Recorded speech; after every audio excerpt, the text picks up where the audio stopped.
In my previous life, the crown prince and my half-sister had an affair and conspired to kill me. The crown princess. When I opened my eyes again, I had returned to the day 2 years ago when my father asked me to give up His Highness, the crown prince, to my half-sister. This time, I gladly agreed. Waking from the chaos, I went straight to the inner palace to request an audience with the Empress Dowager. Yer has admired the Prince of Jenin for a long time. I can't bear to see him suffer from illness, so I am willing to enter the manor for a wedding to bring him good fortune. In the Empress Dowager's bedchamber, I kept my eyes lowered submissively, baring my heart. The elegant and noble woman wiped away tears on the high platform, then had someone draft an imperial decree bestowing the marriage, to be announced to the world soon. I thanked her gracefully. The Prince of Jenin, Zhou Huaijin, was brave and skilled in battle. He went to the battlefield at 12, reclaimed over a dozen cities from the Tatars at 14, and guarded the border's peace for several years. The people of Great Zhou all adored him. But some time ago, the Prince of Jenin fell into a coma without any warning, and no medicine could cure him. With no other options, the current emperor bestowed 2 young maidens in succession to marry him and bring good fortune. But the first one died just days after entering the manor, and the second one perished before even making it through the wedding night. In the face of life and death, no matter how much reverence there was, no one was willing to marry into the Prince of Jenin's manor anymore. My appearance was undoubtedly the last lifeline for the Empress Dowager who dearly loved her son. As I walked out of the Empress Dowager's palace, I saw His Highness the Crown Prince, Zhou Lin, hurrying towards me. I slightly curved the corner of my lips. He came quite fast. Too bad, too late. He stared at me with bloodshot eyes. Mirong Yue, we're childhood sweethearts who grew up together. How could you let Imperial Grandmother betroth you to my Imperial uncle? Then when you were fooling around with my half-sister, why didn't you think about our childhood sweetheart bond? I scoffed coldly inside, but didn't want to argue with him in front of everyone, so I simply played dumb. It is precisely because we grew up together that I want to share your burdens. If I marry into the Prince of Jenin's manor, and can wake the prince up, wouldn't that be a blessing for the nation? Zhou Lin's face turned dark with anger. Ignoring the guard's attempts to stop him, he grabbed my wrist and took me to a deserted side hall. Facing his surging anger, I spoke gracefully. Your Highness the Crown Prince, when you were tumbling in the sheets with my sister at Xiangguo Temple yesterday, did you ever think of our childhood sweetheart bond? His complexion turned pale inch by inch, and he gradually loosened his grip on me. But after just a moment, he pressed forward again. The Eastern Palace is declining.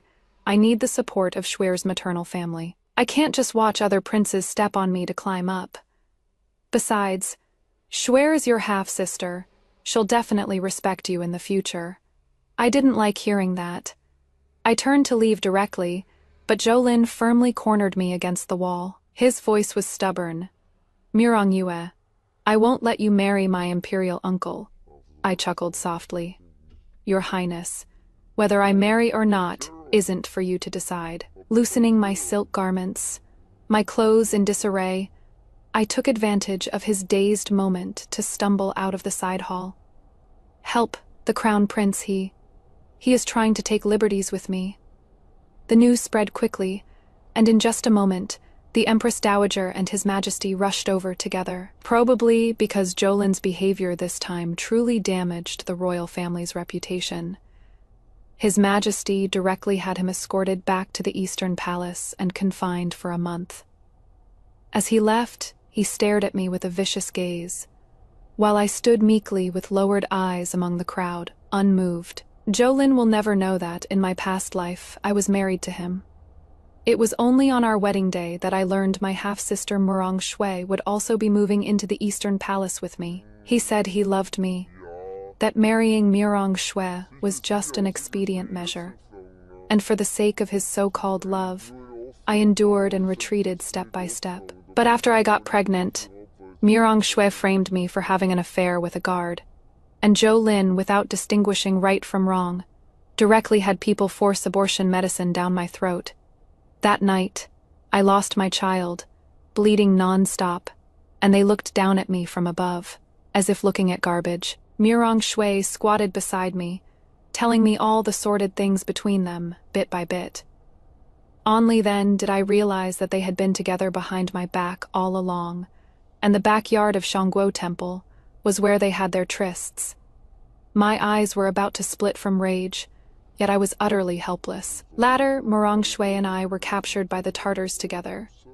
Jolin chose to save Mirong Shui, while I was severely injured and died with my eyes wide open in resentment. This time around, I will make them pay blood for blood.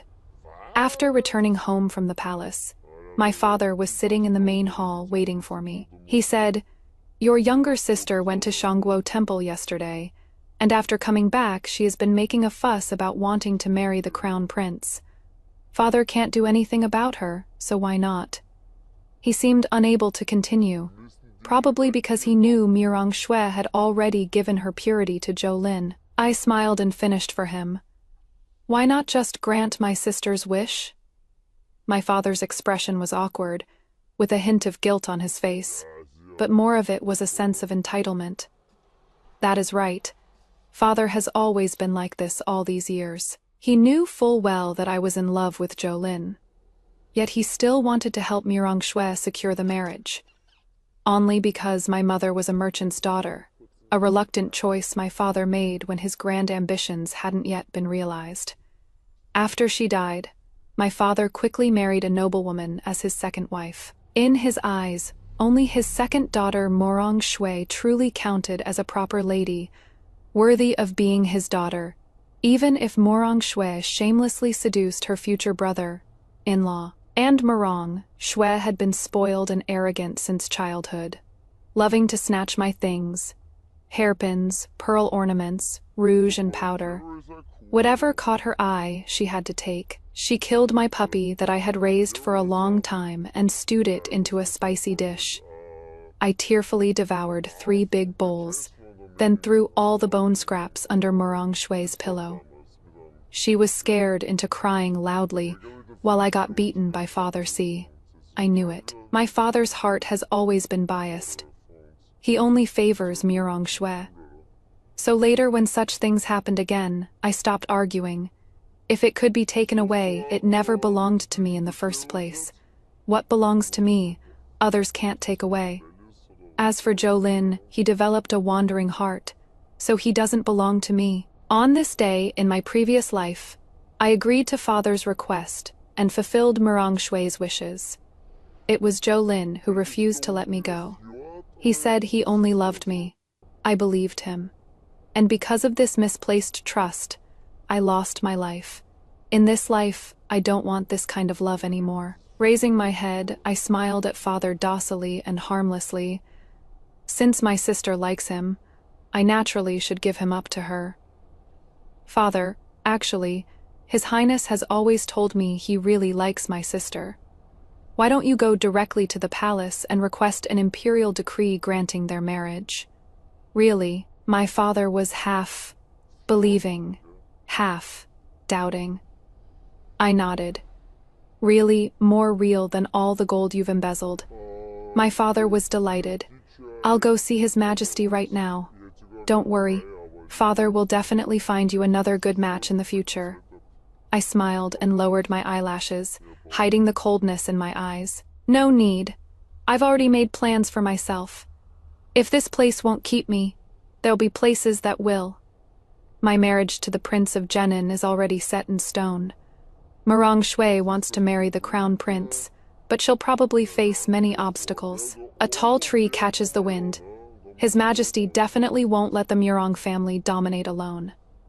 Even if he approves Mirong Shui's marriage to the crown prince, he'll never give her the position of crown princess. Sure enough, my father came back from the palace with nothing to show for it. Not only did he fail to settle Mirong Shui's marriage, he was also coerced and tempted by His Majesty into signing the marriage contract between me and Zhou Huaijin. After he came back, he grabbed the whip from behind the door to beat me. Wretch, how dare you deceive me? So what? I gripped the whip and sneered coldly. "Father, I am about to marry the Prince of Jenin. If you bring this whip down, you won't just be hitting me. You'll be hitting the face of the Prince of Jenin's mansion and the entire royal family. You'd better think this through." My father's body stiffened, and the whip slipped from his hand. He was so furious his lips trembled. The Prince of Jenin has guarded the border for many years and carries a deadly aura. Even the abbot of Shangguo Temple said he is being claimed by vengeful spirits, which is why he remains unconscious. His Majesty ordered people to chant sutras and pray for him daily at Shangguo Temple, just to lessen the blood debts on him. His first princess consort died just days after entering the mansion. The second one didn't even make it through the wedding night. Yet, here you are, requesting an imperial decree to marry the Prince of Jenin yourself. Do you think that Prince of Jenin's mansion is some good place to be? Look at the way he talks. Anyone who didn't know better would think he was so worried about me. In reality, isn't it just because this marriage of mine didn't bring him any benefits? And on top of that, cost Mirong Shui her position as crown princess. He is upset about it. I rolled my eyes. Me stepmother, who had been silent this whole time, must have finally worked up the right emotions, because at this moment she finally burst into tears. Yuer, I know you don't like me or Shuer in your heart, but even if you didn't want Shuer to marry His Highness, the Crown Prince, you didn't have to gamble with your own life. Mirong Shui also chimed in with fake concern from the side. That is right, sister. You can't just treat your lifelong marriage as a joke, because I like the Crown Prince. You probably haven't even seen the Prince of Jenin's face. What a pair of drama queens, mother and daughter. I sighed. Mirong Shui, you really aren't that important to me. I've met the Prince of Jenin. I even owed him my life in my previous life. That is also why I insisted on marrying him in this life. In my previous life, the Tartars broke into the Crown Prince's residence at night, captured me and Mirong Shui, trying to use us to force the Prince of Jenin, Zhou Huaijin, to show himself. But Zhou Huaijin never appeared. The Crown Prince Zhou Lin sent people to negotiate, exchanging a city to get Mirong Shui back. They embraced tightly under the moonlight, making me look even more like a joke. I wasn't afraid of death. I just don't understand. Why is it that I've spent my whole life restraining myself, adhering to propriety and upholding virtue, yet I've never been able to receive love? I closed my eyes, awaiting the slaughter by the Tartars. In that moment, death had already become a release for me, but the blades never fell upon me after all. The Prince of Jenin, who had been bedridden with illness for so long, came. He wore plain white undergarments, raised his hand to draw his bow, and a sharp arrow pierced through the air, accurately penetrating the skull of the Tartar behind me. His complexion was pale to the point of translucence, his figure thin and frail, yet he still charged at the forefront, galloping swift as the wind. The longbow in his hand sounded again and again, each arrow piercing throats. Every Tartar around me became a ghost under his arrows. He came to my side alone, stepping over corpses strewn everywhere, swept me onto his horse in one fluid motion, and said softly, "Don't be afraid." Warm blood dripped onto my face, and I clenched my fists. "Your Highness, you shouldn't have come." He was the god of war of Great Zhou. He shouldn't have risked his life for me. You suffered this undeserved disaster because of me. How could I not come? His reply scattered in the wind, yet struck heavily upon my heart. Both he and I knew this was a trap the Tartars had set for him. Coming here meant certain death. But he still came. 10,000 arrows flew at once. He shielded me in his embrace, blood soaking through his plain white garments. The red was blinding and heart-wrenching. He clutched his chest, coughing violently, crimson blood foam continuously spilling from the corners of his lips. Yet he still refused to fall, only using his longsword to prop himself up, barely supporting his swaying body. In his eyes as he gazed at me, heart-wrenching agony churned, so thick it couldn't dissolve, nearly consuming him whole. he said. Sorry, I can't take you home anymore. But where do I even have a home? How could that place filled with betrayal and scheming be called a home? A cold arrow pierced through the air, fatal upon drawing blood. I used my body to block this fatal strike for him. Zhou Huijin, if only there were an afterlife. This was the last thought that crossed my mind before my consciousness sank into darkness. So when I truly felt the joy of rebirth, the first thing I did was ask the Empress Dowager to grant me marriage with Zhou Huijin. If no one would perform the wedding ritual to ward off his ill fate, then let me do it. He could walk into a certain death situation for me, so why couldn't I fight death for him? Father locked me in my room and stationed servants to guard the door. Who knows what he is trying to prevent? I lay in bed and slept soundly, and when I woke up, the moon was bright and the stars were sparse. Stretching lazily, rubbing my sleepy eyes, I lifted a calligraphy scroll on the wall, pushed open the hidden door, and after walking through the secret passage for half a quarter, I stood on the main street. This was the escape route. My mother had her trusted confidants dig for me after she realized father had divided loyalties. In my previous life, I married into the Eastern Palace, and this secret passage had no use. But in this life, it is quite suitable for sneaking out of the house. The long street was brightly lit. Crowds bustled about, and vendors stood shoulder to shoulder. I bought a stick of candied hawthorns and ate while walking forward. The sweet and sour taste of hawthorn melted on my tongue, inexplicably lifting my spirits. When I reached Wang Yue Tea House at the liveliest street corner, the storyteller inside was loudly striking his wooden clapper, recounting the legend of Prince Zhenin, Zhou Huijin, with resounding words. He told of how Prince Zhenin, dragging his sickly body, broke through the Tatar encirclement alone, killed the enemy with an arrow to the throat to save those trapped, then single-handedly steadied the army's morale, led the Iron Cavalry to sweep across the northern frontier, beat the rebellious Tatar tribes into continuous retreat, recaptured 3 key border towns in succession, and forcibly pushed the northern defense line back to the old boundary. Cheers thundered through the tea house as patrons slapped tables in applause, the sound nearly toppling the lanterns at the eaves.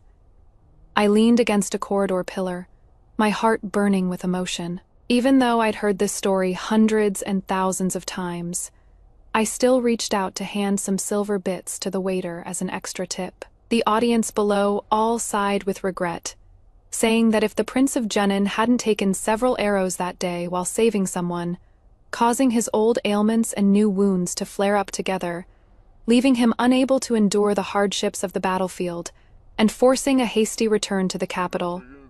With his valor, he would surely have trampled the Tatar royal court flat, and rid the northern border of the flames of war forever. The storyteller took a sip of tea, then abruptly changed the subject, his voice rising even higher as he spoke of how the current emperor, moved by the Prince of Zhenin's service in protecting the nation, not only promoted him and elevated his rank, but also allocated 10,000 gold to rebuild the Prince of Zhenin's residence, and even bestowed a gilded plaque inscribed Pillar of the Nation. Such grand imperial favor that no one in the entire capital could compare. No one could compare. Isn't this outshining the sovereign? Me heart skipped a beat. I suddenly recalled what the Crown Prince had done in my previous life. The Crown Prince traded an entire city to get Murong Shui back. So why didn't the Tatars choose to hold Zhou Lin, the Crown Prince of Great Zhou, hostage instead? Wouldn't that have given them even better odds? The answer was on the tip of my tongue. The candied hawthorn in my hand suddenly lost its appeal. It seems I need to make a trip to the Prince of Zhenin's residence to warn Zhou Huijin. Although he is still in a coma, there should be trustworthy people around him. The Prince of Zhenin's residence had probably already received the imperial decree of the bestowed marriage.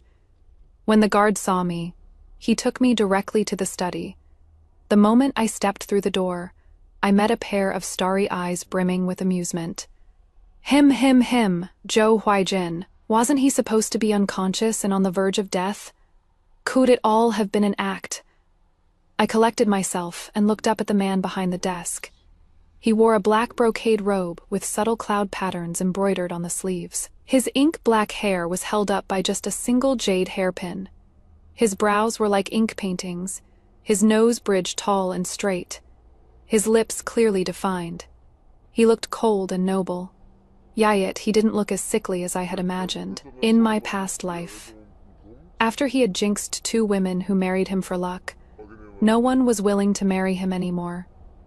I heard he kept falling into repeated comas, gravely ill, and didn't even show up at the Crown Prince's wedding. And the day he rushed to save me, he truly looked like he was on death's door. How come today? I suddenly remembered something I had overlooked in my past life. So the Crown Prince had already been scheming since then. I looked up at Zhou Huaijin. He was also staring at me, his gaze deep and unfathomable, carrying a calm that seemed to see through everything. My brain short-circuited for a moment. My body involuntarily stepped back twice, and I nearly fell flat on my butt. He quickly stepped forward and grabbed my arm to steady me, the corners of his lips seemingly curving into a faint smile. I heard you have something to tell me.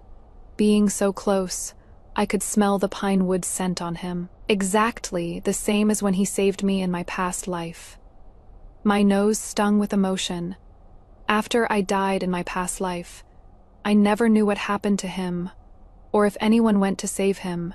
If everything was the Crown Prince's scheme, then he probably died alongside me under that rain of arrows. Unfortunately, it was so chaotic back then that I didn't even get a chance to thank him for rushing to save me despite everything.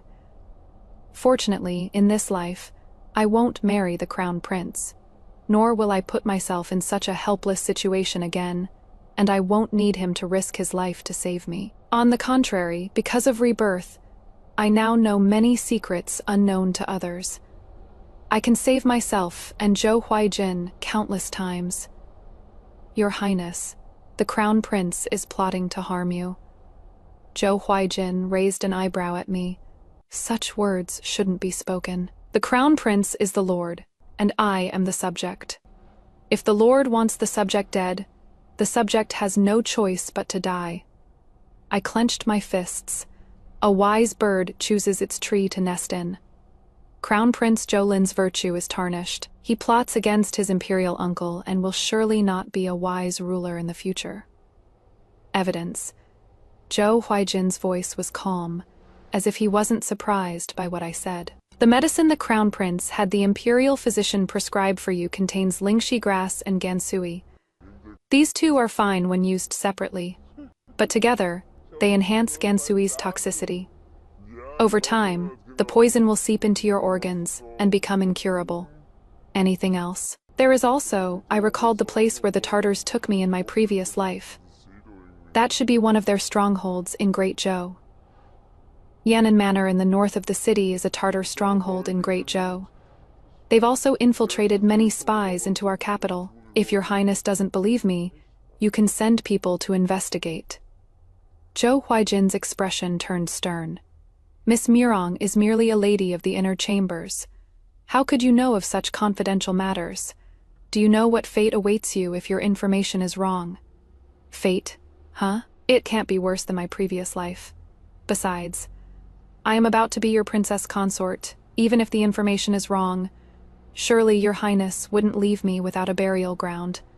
And moreover, since I dared to come and tell your Highness, I am naturally certain the information is true. His Highness, the Crown Prince, and my half-sister are deeply in love. And it is precisely because of this that I discovered his collusion with the Tartars to murder you. I blamed everything on the Crown Prince. In my previous life at the Eastern Palace, even if I wasn't favored, I was still the Crown Princess, after all. In the residence, aside from the Crown Prince, I had the highest status. Because of this, I discovered many secret locations in the Crown Prince's study that I didn't think much of at the time, but now realize are quite significant. I told Zhou Huaijin all of this. As long as he investigates, or once he finds something, he'll naturally believe what I said. Zhou Huijin stared at me for a long while, then suddenly smiled. With this smile, his originally cold and hard features softened considerably in an instant, making him look much more approachable. It overlapped with the face he had when he saved me in my previous life. I stared at him somewhat dazedly. After he finished smiling, he lowered his head to look at me. Murong Yue, from requesting an imperial marriage decree to marry me, to telling me all these secrets now. What else is there about you that this prince doesn't know? Nothing else, right? I've said everything I could say. I can't exactly tell him I've experienced rebirth. Right? He'd think I've lost my mind. Wait, he said. I personally requested an imperial marriage decree to marry him. He knows about all that. In an instant, my cheeks felt as hot as a burning potato. Zhou Huijin's expression visibly relaxed quite a bit. He looked at me, his tone lazy. I'll have this prince's guards escort you back later, guaranteed to scare your father into not daring to touch you. Itsuke seems like he knows quite a bit about my family's affairs, but that is understandable. Being close to the emperor is like being close to a tiger. With His Highness the Crown Prince always running to the Murong household, Zhou Huijin as a subject would definitely need to know something to protect himself or climb higher. The guard named Baiji looked at me with a hint of disbelief in his eyes. Only then did I remember that tonight. After coming out of the secret passage and wandering the streets for a long time before arriving at the Prince of Genin's residence, my appearance probably wasn't very presentable, but thinking that Zhou Huijin might be faking his illness, his image as the god of war prince had also taken a hit in my mind. We're all the same, so whatever. As for the whole warding off bad luck thing, are we still getting married? Zhou Huijin's face suddenly turned pale. He covered his lips and coughed heavily several times, then opened his palm to reveal a patch of red, a wordless answer. Looks like the bad luck still needs some warding off after all. Leaving the Prince of Genin's residence and getting into the carriage, I was still praying that the information I brought could make Zhou Huijin be on guard against the Crown Prince, and not end up terminally ill like in my previous life. Although he was critically ill on that day, he could still draw his bow and shoot arrows, slaughtering until rivers of blood flowed while surrounded by the Tartars. But that is not right. Zhou Huijin's reaction just now clearly showed he knew there was something wrong with his medicine. Then why did he seem completely unconcerned, and even became critically ill as the Crown Prince expected in my previous life? Did he truly believe that if the ruler wants his subject dead, the subject has no choice but to die? Or did he simply not care about his own life or death? Whichever it was, neither is the outcome I hoped for. I only wish for him to live safely and smoothly in this life. When I got home, my father was already waiting in the main hall holding a whip. When he saw me, he directly swung the whip at me. Murong Yue, you bastard, I told you to reflect in your room, yet you dared to sneak out and not come back all night. So what if you are marrying the Prince of Genin? He is about to die anyway. What do you have to be so smug about? It seems he thought it over all night, and decided the Prince of Genin's manor couldn't serve as my backer, so he was going to punish me again too bad. I am no longer the Murong Yue who let him push me around. I stepped back 2 paces to dodge the whip aimed straight at my face, when a figure flashed before my eyes and directly disarmed my father of his whip. Baiji, was Lord Murong just about to hit our Wang Fei? My father was so frightened, he immediately knelt on the ground. This humble official wouldn't dare. Murong Shui rushed over from the back hall lifting her skirt, speaking without restraint. Murong Yue, you've really made something of yourself, staying out all night and bringing a man back, yet still dreaming of marrying into the Prince of Genin's manor. I think you are truly at death's door, and don't even know it. I let out a cold laugh. At death's door. Ha, I think the one truly at death's door is you, Murong Shui. Baiji flicked and retracted the whip in her hand, binding Murong Shui up tightly in one swift motion. She immediately froze in place, trembling all over with fear. not daring to move even half a step. The people around Zhou Huijin had all walked through mountains of corpses and seas of blood, all carrying the same iron-blooded ruthlessness as him. The prince has ordered, whoever dares to disrespect the princess consort will be taken directly to the Ministry of Justice prison. Second Miss Jiang, please come with us. Murong Shui was dragged away by the guards behind Baiji. Father and my stepmother, who arrived afterward, both knelt before me, desperately pleading, their postures extremely humble. It seemed they truly loved Murong Shui dearly. What about me then? What surged through my mind were all the scenes from my past life. Murong Shui humiliated me, tortured me, and even conspired with the crown prince to have me die miserably at the hands of the Tartars in the end. If I don't avenge this hatred, it will be hard to quell the resentment in my heart. I slightly curled the corners of my lips, my gaze falling on father, each word clear, bone, chillingly cold. Little sister is in the Ministry of Justice prison. At most, she'll just receive some punishment. It certainly won't cost her life. But father, you'd better be a little careful. Over these years, you must have embezzled quite a bit of my mother's dowry, right? On the day I marry, I hope father will give me every last bit of my mother's dowry.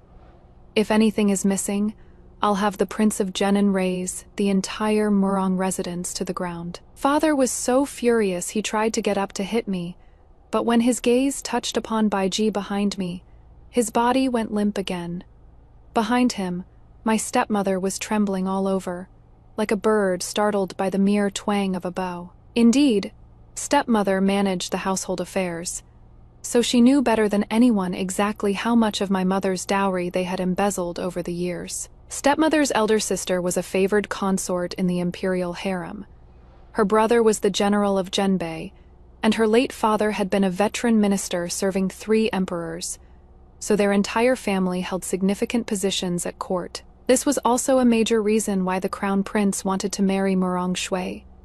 But only after living a second life did I realize that so-called splendor was nothing but gilded rubbish, fine on the outside, rotten within. If my father hadn't embezzled so much over the years, in my previous life, they couldn't even have afforded Murong Shui's dowry, a life of licking blood off knife blades. How could it compare to the stability of a merchant family? Living a lifetime, people are all just seeking wealth after all. Me father is. And so is His Highness, the Crown Prince. Of course, same here. With money, all problems can be solved. Having no desire to get entangled with father and my stepmother anymore, I bid farewell to Baiji and headed straight back to my own courtyard. It wasn't until I sat on the small couch that the tangible sense of reality finally brought me a feeling of exhilaration. Fortunately in this life, I planned for myself early on, and barely managed to get what I wanted. My wedding with the Prince of Jenin was set for 7 days later. During these days, father continuously sent the dowry my mother had prepared for me in advance to my small courtyard. I had a list in my hands, which my mother had left in the secret passage of my room.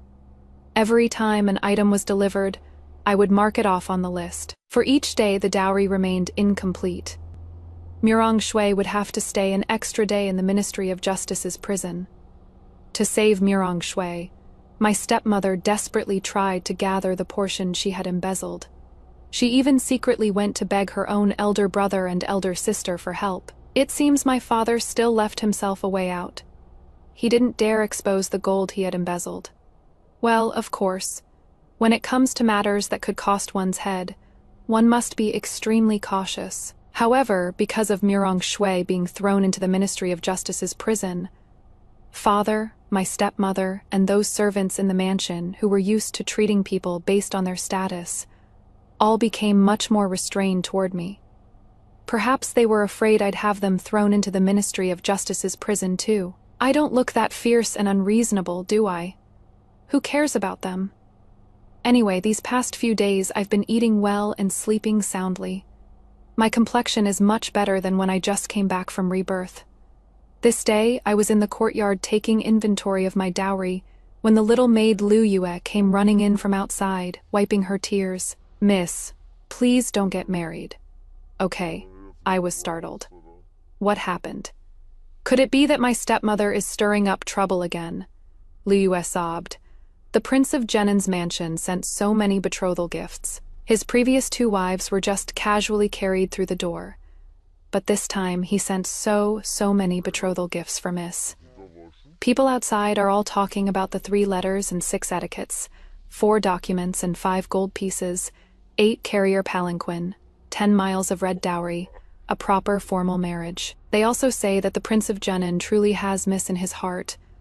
But I ran outside before she could finish. The overwhelming red trousseau made my brain think for a moment that I was truly someone cherished.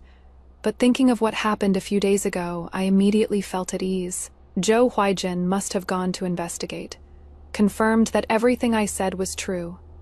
So he is giving me so many gifts to express his gratitude. He is quite a nice person. I unconsciously curved my lips, while Lu Yue was stomping her feet anxiously. "Miss, how can you still smile? The Prince of Jenen must think you'll die after marrying him. So he wants to give you more compensation. Let's not get married. Okay, let's run away." "Yes, run away. Run to a place where no one can find us." I picked up Lu Yue and brought her back to the manor during the scorching summer when I was 5. That year, she was only about 3 years old. In the blink of an eye, we've both grown into adults. I teased her. "All the land under heaven belongs to the king. Where could we possibly escape to?" Lu Yue's tears fell down with a swoosh. "Woo woo woo, miss. You can't die, you should run. I'll marry in your place." "This silly girl. I won't die. Zhou Huijin is faking his illness. The reason those 2 women bestowed by His Majesty for the luck, bringing marriage died, was because they were His Majesty's people, trying to spy on information about the Prince of Jenen's manor, so they could only be killed off. I am different. Zhou Huijin and I are now grasshoppers tied to the same rope." On the wedding day, the Prince of Jenen's manor was very lively. The Empress Dowager and His Majesty both came. Even Crown Prince Jolin had his house arrest lifted and appeared at the grand wedding. If he hadn't been staring at me with such a chilly gaze, I think I would have welcomed him more. Supported by guards, Zhou Huijin, with a deathly pale face and gasping for breath, completed the wedding ceremony with me.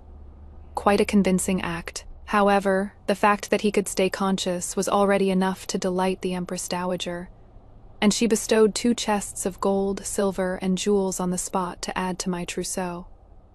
Probably because she thought my luck, bringing marriage, was working. But getting married is really exhausting. After going through all those elaborate rituals and procedures, I was so hungry I felt dizzy.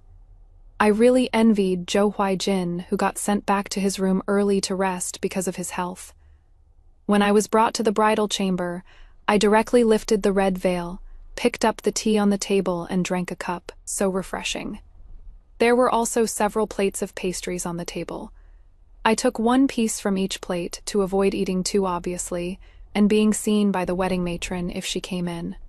But I have to say, the osmanthus cake is still the best, soft and chewy, leaving a lingering fragrance. I've loved eating it since I was little, but unfortunately, after growing up, I fell out of favor, and it has been a long time since I've had something this delicious. Let me have 1 more piece, just one piece after another. I could only comfort myself that I was just too hungry. When Zhou Huijin came back, I had eaten the entire plate of osmanthus cakes into my stomach. After he dismissed the guards who were supporting him, he closed the door and slowly walked towards me. His gaze held a hint of smile completely different from the sickly appearance during the wedding ceremony. It is just that his complexion was still a bit pale. Thinking about the time he coughed up blood before, it seems his body does indeed have some problems. I was a bit hungry. Zhou Huijin hummed in response. His long arms wrapped around me and pulled me tightly into his embrace. I struggled backwards, but he used the momentum to fall onto the bed with me. What are you doing?" His fingertips brushed across my cheek. Of course it is doing what husband and wife should do. What? I sell my skills, not my body. Even if we were going to do that, isn't this a bit too fast? Just as I was about to struggle, he tilted his head slightly and brought his lips to my ear. The Crown Prince's people are outside. Oh, so that is it. I understood in my heart. Acting, huh? I am good at this. Staring at his pale complexion, I pushed him onto the bed with a backhand. Your Highness, tonight, this concubine will serve you. Zhou Huaijin let out a muffled laugh. Then I'll trouble the princess. The candlelight flickered, the hibiscus curtains warm. Zhou Huaijin and I kept up the act for half the night, falling into deep sleep after becoming utterly exhausted. Waking up the next day, I was sleeping in Zhou Huaijin's arms. His eyes were closed, his large hand resting on my waist, the warmth burning. I unconsciously shifted a little. He held me tighter, murmuring like sleep talk. Yer, the Crown Prince's people haven't left yet. They really have patience. They can eavesdrop for an entire night. I didn't dare move anymore, keeping my eyes closed and curling up beside Zhou Huaijin, trying to minimize my presence. After a long while, I heard him chuckle. Time to get up. We need to go to the palace to pay respects to the Empress Dowager. Oh right, I almost forgot. I scrambled up from the bed in a fluster, not knowing where I touched him. He sharply inhaled, and I anxiously lifted the blanket. Are you injured? He grabbed my hand and said through gritted teeth, Marong Yue, turn around. What for? Throwing a tantrum first thing in the morning. I huffily turned around. He got dressed and walked straight out, without even saying a word. Did I just kick his anger switch? If yesterday's wedding, where the Prince of Junin was lucid, was worth everyone's cheers, then this morning, the Prince of Junin being able to slowly walk into the palace with the support of guards is even more worth celebrating. The Empress Dowager kept holding my hand, saying I was the little lucky star of the Prince of Junin's residence, and bestowed many precious gifts upon me. The Emperor and Empress were also there, along with many consorts accompanying them. Amidst all the blessings, I clearly felt a trace of venomous gaze. It was my stepmother's sister, that highly favored noble consort. My evaluation, clown. The Crown Prince didn't show up. Great, not an eyesore, but Zhou Huaijin still seemed to be mad at me. No idea where such a big temper came from. And I have absolutely no idea how I even offended him. Moody dog of a man. After returning from the palace, I quietly asked Baiji if Zhou Huaijin had some kind of morning grumpiness, and Baiji respectfully yet seriously told me, no such thing. He also said that before this, Zhou Huaijin didn't know the person trying to harm him was the Crown Prince. It was my reminder that made him start to become aware. So I actually helped him. Then why is he treating me like this? Could it be because he doesn't love me, so he is unwilling to marry me? But he wasn't like this last night either. So annoying. Can't be bothered with him. Let me just call Lu Yue to go shopping together. Candied hawthorns, osmanthus cakes. Here I come. At night when I was preparing to rest, Zhou Huaijin pushed the door open and entered. Long hair draped behind his head, dressed in a white inner garment, exactly the same as when he saved me in my past life. My heart instantly softened. Forget it. Why bother arguing with a sick person like him? Do you want to sleep together? Only after the words left my mouth did I realize I had misspoken, standing by the bed with a flushed face, not daring to look at him. The Crown Prince's people should have left by now today. He walked forward and let out a sigh. Yue, I am sorry. I am not angry at you. I just afraid that if I get too close to you, I won't be able to control myself. What does that mean? I looked up at him, and he was looking at me too. In that instant, I suddenly had an epiphany. In my past life I had been married, so I wasn't ignorant of matters between men and women. Therefore, what I kicked this morning was, no wonder he told me to turn around. How could this be? I felt my face grow even hotter, raised my hand, and gave him a push. "Why are you so annoying?" He let out a muffled groan, scarlet blood seeping from the corner of his lips, winding down along his jawline, soaking through his plain white collar. I rushed forward in panic, tearing open the white inner garment on his body. The sight before me made my breath stop short. On that broad, upright body, old and new scars crisscrossed and covered it. Hideous blade scars, deep arrow wounds, purple, blue bruises, layered upon layers, crawling across his back and chest.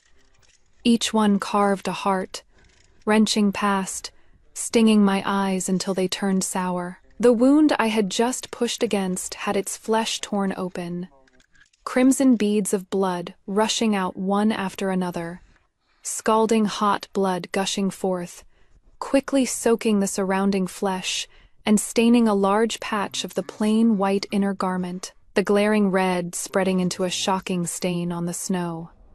White fabric. Bitterness and guilt surged like a tidal wave, instantly drowning all my emotions.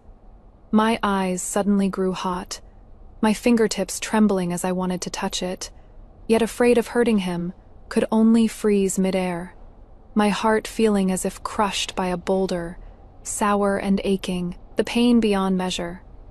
After a long while, I heard my own voice. "Does it hurt?" He shook his head. "It doesn't hurt anymore." How could it not hurt? So many wounds, all proof of him risking his life for the people of Great Joe. He was Great Joe's war god prince, but he was also a mortal man of flesh and blood. I held him and wept uncontrollably from heartache. He somewhat awkwardly comforted me. "It really doesn't hurt anymore. Look, except for this one wound. The others have long since healed." I looked up at him through blurred eyes. He was also looking at me, his gaze calm, yet inexplicably made me feel a sense of familiarity. I couldn't help but ask him, "Zhou Huaijin, have I seen you somewhere before?" The ice and snow in his eyes melted, somewhat incredulous, with a hint of incongruous shyness. He gazed at me deeply, his eyes brimming with an affection so thick it couldn't be dissolved. As if possessed, I asked, "Have you been waiting for me for a long time?" He tightly held me in his arms and lowered his head to kiss my eyes. "Don't cry, it breaks my heart." "Heartbreak my ass. Men's words can't be trusted." The next day when I woke up, Zhou Huaijin was no longer in the room. I felt like I had been torn apart by 5 horses all night long, every limb and bone aching. I don't even know how I ended up in bed with him. The way he devoured me didn't look like a sick person at all. I cried until my voice went hoarse, but it didn't bring back his senses, until I drifted off into a drowsy sleep. I still couldn't figure out where exactly I had met him before. I only vaguely heard him murmuring in my ear. His voice was very soft, yet deafening. He said, you are finally mine." But that is still no reason for him to torment me all night. Cursing and grumbling as I sat up from the bed, I noticed there was now an exquisite jade puppy pendant bracelet on my wrist, looking very similar to the puppy I lost in my childhood. Did Zhou Huaijin put this on me while I was asleep? He couldn't be that dog I tearfully ate 3 big bowls of, could he? No. I must not be fully awake yet. Otherwise, how could I come up with such an absurd idea? While I was still in a daze, Liu Yue pushed the door open and came in. Seeing the marks on my body, her lips quivered, and she burst into tears. "Miss, let's run away. Look how badly you are hurt. This Prince Jenin's manor is even scarier than our Murong family. No wonder the 2 young ladies before you both died. Miss, if you stay any longer, you'll die too, miss." I felt a bit embarrassed. I wanted to disappear on the spot. Liu Yu was younger than me to begin with, and still an unmarried maiden. It was normal that she didn't understand matters of intimacy, but she thought Zhou Huaijin was abusing me. How was I supposed to explain this? While I was struggling to choose my words carefully, I saw her stomp her foot and run outside. "I am going to the Eastern Palace to beg the Crown Prince. His Highness used to be so good to Miss. He'll definitely help Miss.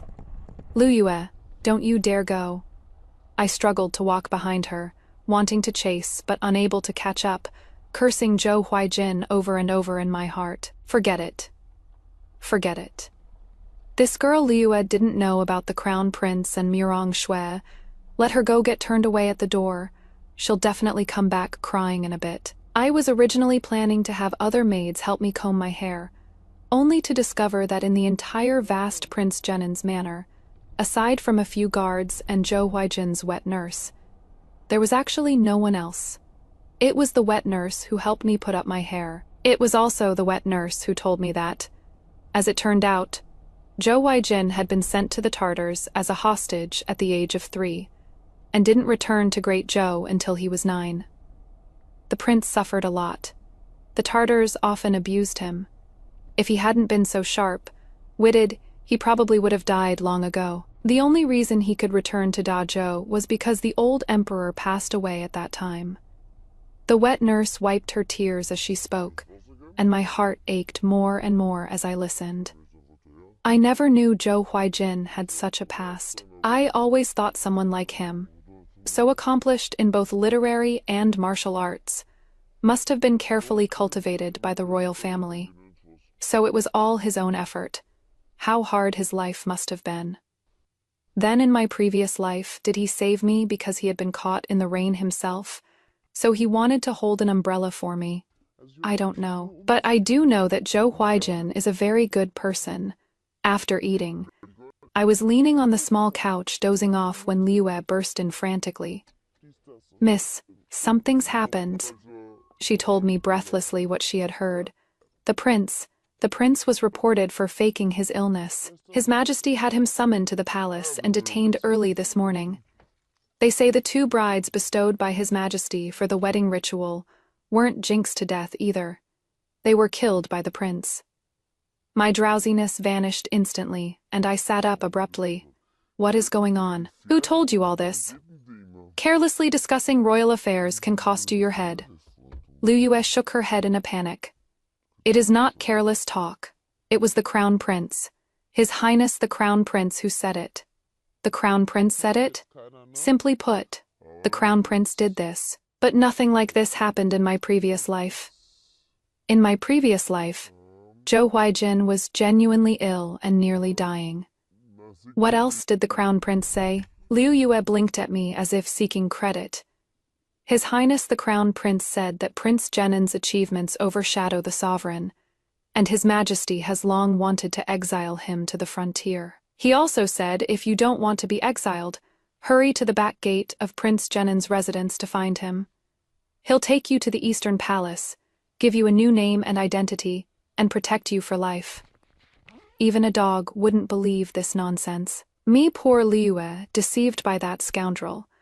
The Crown Prince is clearly like a cornered dog jumping over a wall. He dared to submit a memorial accusing Zhou Huaijin of faking illness. Is he planning to completely tear apart all pretenses with Prince Jenin's residence? Then, why does he want me to go find him? As a hostage? Does he think I grew a brain just to look taller? Your Majesty has an illness in the head. If left untreated, it will surely worsen. But what is going on with Zhou Huaijin? Didn't I already tell him so much about the previous life in advance? How could he still capsize in the gutter? Looking down at the puppy bracelet on my wrist, I abruptly stood up. No, I have to go save him. I still don't know when we met before. He can't die. I stumbled and ran outside. Just as I stepped out the door, I saw Zhou Huaijin sitting in a wooden wheelchair being pushed over by Baiji. His face was pale. He looked up at me, a hint of sorrow hidden in his gaze. Where are you planning to go? Liue stood behind me with her head lowered, not saying a word. Did she think I was going to find the Crown Prince? And now we've both been caught red-handed by Prince Jenin, fool. Let her go while scared. Let's see if she still dares to disobey me and seek help from others without permission next time. I squatted down, held Zhou Huaijin's hand, and stared at him without blinking. Is the matter resolved? Are you hurt? His tone was cold. Not hurt. Then why are you in a wheelchair? You scared me to death. I thought you were hurt. Can you stand up? Should I help you back to the room? As I said this, I was about to help him up, but he didn't move. Was the princess consort about to go out just now? What else? I frowned and sniffled. Lu Yue just came back in a panic saying you were detained by His Majesty. I was very worried and wanted to go to the palace to plead with the Empress Dowager. Zhou Huaijin raised his hands to hold my waist, buried his head against me, his voice sounding a bit aggrieved. Yue, I thought you didn't want me anymore. How could that be? Am I that kind of person? After bringing Zhou Huaijin to the room, I anxiously pulled open his clothes, and only completely relaxed after confirming he really wasn't hurt. As long as you are fine. As long as you are fine. He leaned on the small couch looking at me. Don't you have anything to ask? Number as long as he is not hurt. That is good enough. Where would I get so many questions to ask? It is not like I am a question mark come to life. Aren't you afraid I am cursed to bring doom to my wives? I blinked. Weren't the two before me killed by you? He couldn't help but laugh, indeed. Of those two, one was a Tartar spy. I discovered her the very night she entered the manor. I killed her directly to warn the Tartars that our great Zhou is no soft persimmon. The other was His Majesty's informant. She noticed something suspicious about my illness and wanted to secretly report it to the Emperor, so I had no choice but to send her to meet the King of Hell. He spoke so casually, yet I listened with my heart pounding in fear. The war god Prince, devoted wholeheartedly to the great Zhou's realm and its common people, struggling to survive amid internal troubles and external threats. How could a single word difficult possibly describe it all? Those people deserve to die. Zhou Huaijin, it is them who deserve to die. It is not your fault. It is not that you are cursed to doom your wives. It is them who deserve to die. Zhou Huaijin's gaze darkened, rippling with emotions I couldn't decipher, like undercurrents surging beneath, or a thin layer of frost covering the surface. I couldn't tell if it was regret or something else. He remained silent for a moment, then suddenly raised his hand and pulled me forcefully into his embrace. His arms tightened around me, so tight they nearly cut off my breath, his knuckles turning white with an almost obsessive force. The Crown Prince doesn't love you. I know. He doesn't love anyone, only power. Leaning against his slightly cool embrace, my fingertips curled gently and a faint curve tugged at the corner of my lips. I don't care whether he loves me or not. I only care about you. Zhou Huaijin buried his head in the crook of my neck. Nothing like what happened today will ever happen again. I hummed in response. Then can you tell me now when and where exactly did we meet? He laughed heartily. Little Yue, don't rush. You'll remember eventually. If you really can't recall, I'll tell you. I hate men who keep me in suspense the most. On the day of returning to my maiden home, Zhou Huaijin accompanied me to the Murong residence. Father and stepmother were as silent as cicadas in winter.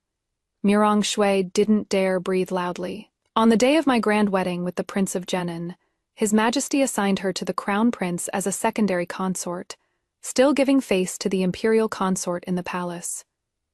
Otherwise, she might have only become a concubine. The Crown Prince didn't object. See, how can serving a man with beauty ever last? Fading looks and waning affection are just a matter of time. But what does that have to do with me? Living this life again, I only wish for the safety of those around me. On the night we returned from the Murong residence to the prince's manor, I had a dream. In the dream, I saw how Zhou Huaijin and I first met.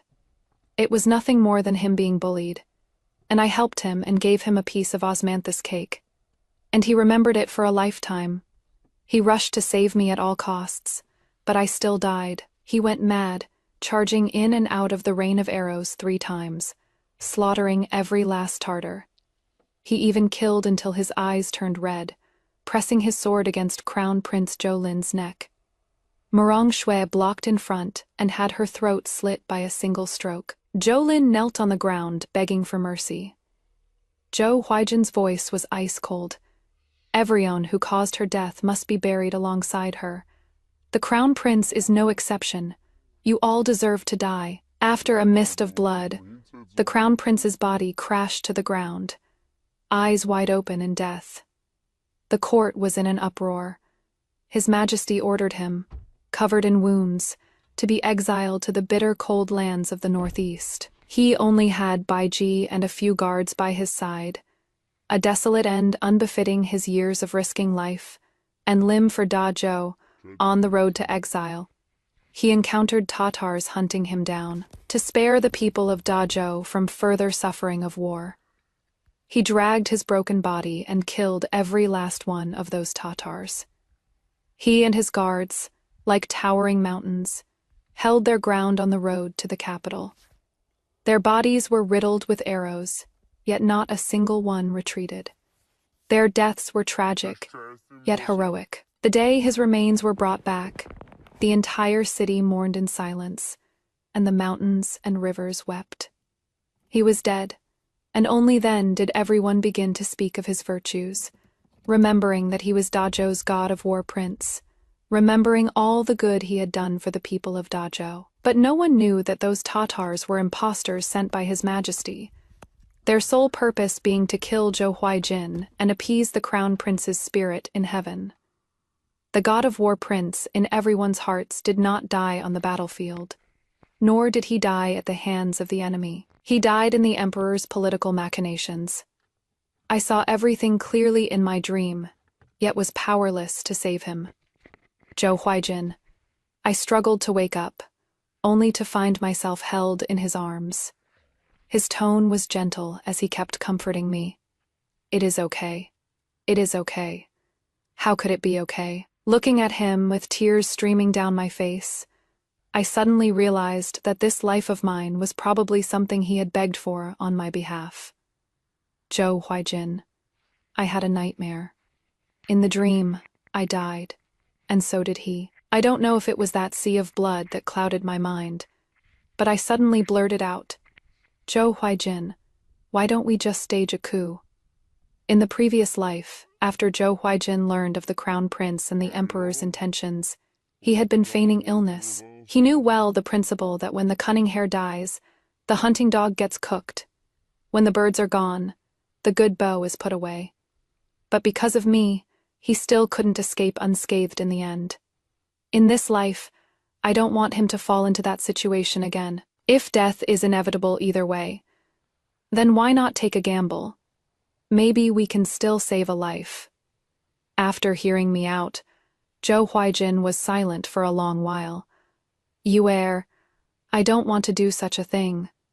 I can't disregard the people of the world for my own selfish desires.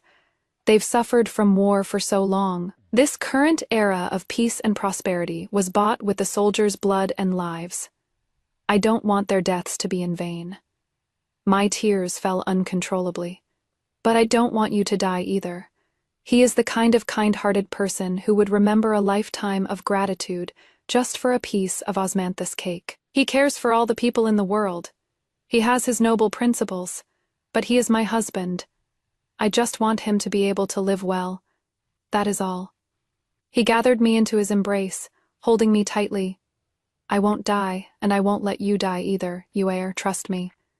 I'll arrange a way out. What way out could ever stand against the Emperor's golden decree?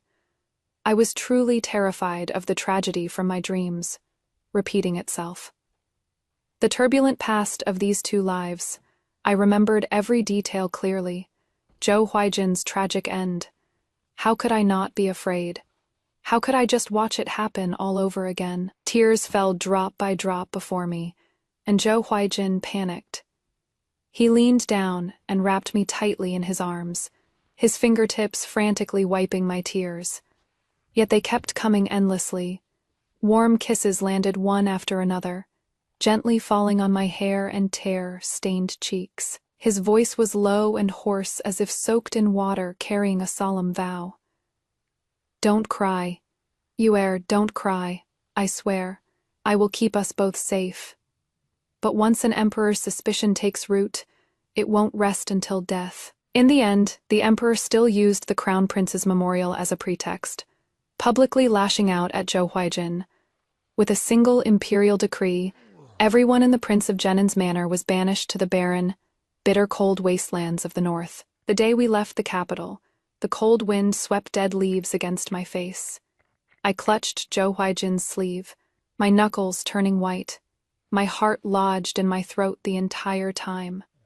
Later, he and I both perished at the hands of mountain bandits on the road of exile. Our bodies were transported back to the manor, and the emperor decreed a grand burial. At that time, Zhou Huijin and I had already arrived at the water towns of Jiangnan. I stood at the bow of the boat, the evening breeze brushing against my sleeves, gazing for the first time so peacefully at this land, where I had lived 2 lifetimes. The setting sun melted into gold, spilling across the river. Green mountains on both banks rose and fell in succession. Cooking smoke curled gently upward, somehow vaster and gentler than ever before. The person beside me gently took my hand, his palm warm and dry, his grip steady and reassuring. His eyes were tender, a faint smile playing on his lips. I promised you, and I will definitely keep it. From now on, through the long road ahead, year after year, I will hold your hand and walk slowly, step by step. Side story: Prince Genin, when I was sent to the Tartars as a hostage, I was only 3 years old. Years of continuous warfare had left the common people displaced and suffering beyond words. Imperial Father was advanced in age, and to give the border regions a few years of peace, he sent me away with tears in his eyes. They all thought I would die at the hands of the Tartars, but I didn't. They bullied and humiliated me. I endured and retreated step by step, telling myself each time that I would leave. I definitely would. Finally, in the year I turned 9, Imperial Father passed away. The entire nation mourned together, and I was able to return to Dazhou, covered in wounds, barely clinging to life. I thought I would receive the best care, but it was quite the opposite. My return was like dropping a stone into the calm lake of the palace. It stirred up ripples of helplessness, one circle after another. I was placed in a remote corner of the palace. Everyone in the palace treated me as an ill omen, a freak who had returned from the land of barbarians. The way they looked at me was filled with disdain, fear, and a hint of schadenfreude. The palace maids and eunuchs feigned compliance while defying me behind my back, skimping on my rations, feeding me spoiled food, and dressing me in the coarsest fabrics. They would deliberately laugh and chatter loudly in front of me, gossiping about which prince had just received rewards, which princess's gown was made of cloud brocade, newly tributed from Jiangnan. Their shrill voices, every single word piercing my heart like needles.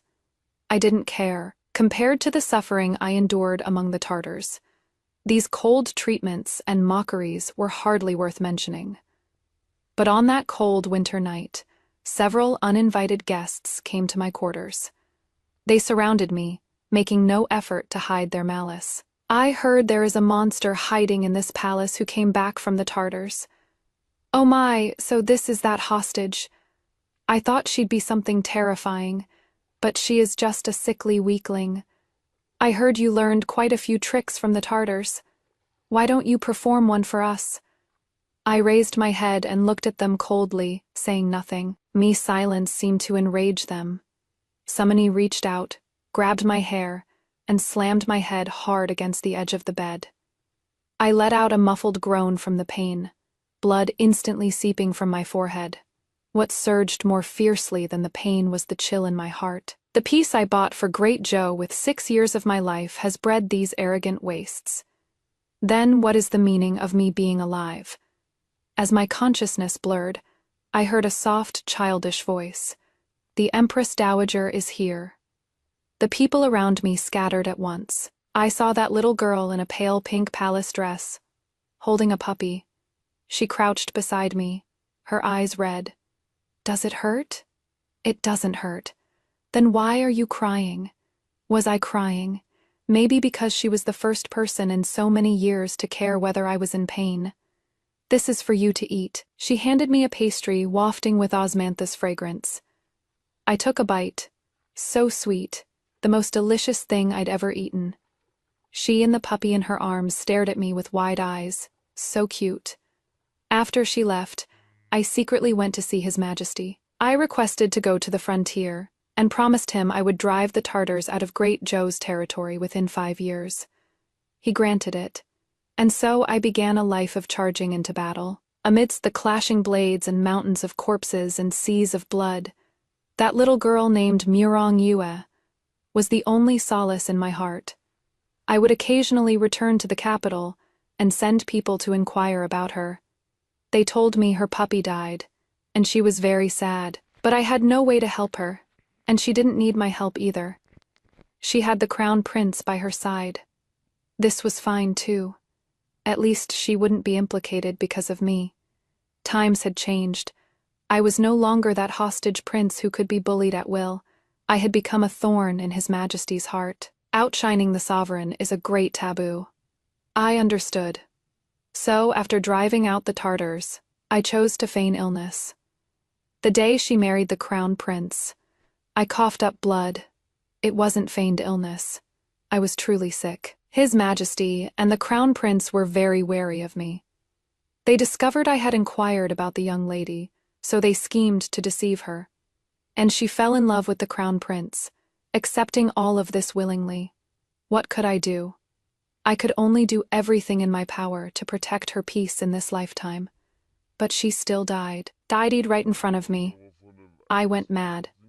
With only one thought in my mind, I would kill everyone to be buried with her. They all deserved to die. I deserved to die too. How could I believe someone who only cared about power and schemes could truly love her? On the road to exile, I suspected those Tartars were fake, because it was too coincidental, and because I knew the Tartars couldn't stir up such a big storm in such a short time. But I couldn't let my guard down. The people of Great Joe had just begun to live some peaceful days. My guards and I fought with our lives, exchanging them for a brief moment of daylight. The moment I closed my eyes, I saw the young lady coming to pick me up, smiling sweetly. I called out to her, "Yeah, wait for me."